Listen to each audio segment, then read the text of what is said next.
This tool will help you save a lot of money if you're just starting out woodworking. Now, these are the Jointemate by Milescraft, and no, it's not a sponsored video, but these tools allow me to get a lot of joints done without using expensive tools.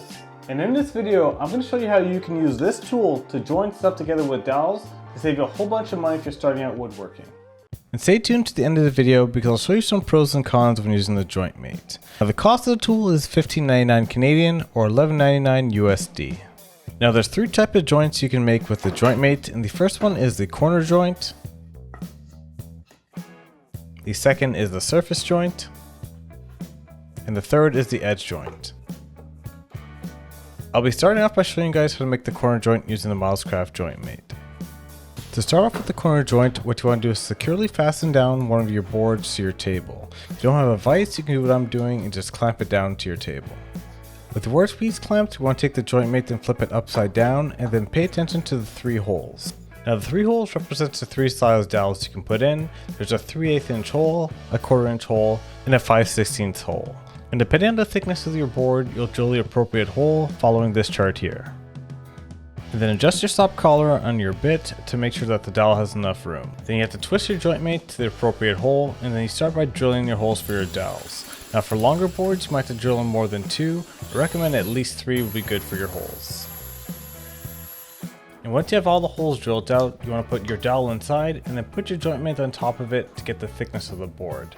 Now press your Jointemate firmly down and then make sure that the bottom plate is flush with the board, and then tighten the knobs on the side once you have it flush.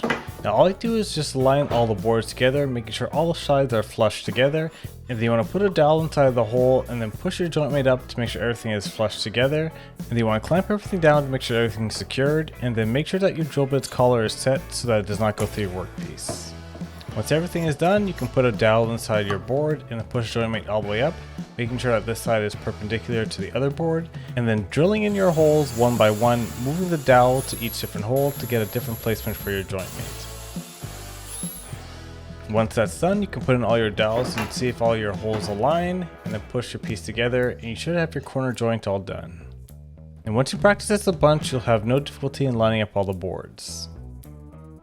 Next, we're going to work on the surface joint. Now it actually starts the exact same way as the corner joint. You have to first clamp down your workpiece and then twist your Jointemate to the appropriate holes, then drill in your 3 holes or as many dowels as you want to put in. Next, you have to draw the line of where you want to put your workpiece in, and this is just drawing the lines of the thickness of the workpiece and then find the exact center of it. I recommend using a precision ruler because it makes it a whole lot simpler. Then you want to follow the same steps as the corner joint by placing a dowel inside one of the holes, then pushing up your Jointemate until it aligns with the center line. There'll be a triangle next to your Jointemate, and that line has to be directly in line with your center line you drew. And once everything is lined up, you want to clamp your workpiece down, then make sure you adjust the bit so it doesn't go through your workpiece. And then you place a dowel inside one of the holes of your first board, and then move the Jointemate to the appropriate spot, and then drill in your holes. Once all your holes are drilled, you can place in all the dowels and then see if everything lines up. Everything should be perfectly centered, and you should have the joint piece right at the edge of where you put it. Now the last joint we'll be doing is the edge joint, and this starts off the exact same ways by drilling holes into your first board. And just like the corner joint, you want to put a dowel inside your board and then push your Jointemate to getting it perpendicular to the surface, and adjust the fence to make sure it's flush up against your board. Then you have to line your boards up, making sure that all the edges are perpendicular and parallel to each other, and then clamp them down, making sure that they won't move. Now the board closest to you is the one you're going to be drilling your holes in, so all the dowels can be in the far board, and then drill in each holes, making sure that you set your drill bit again to the appropriate depth to make sure you have room to put in your dowels. And the last thing you have to do is just put in the dowels and then join your board, and you should have a perfect edge joint now done.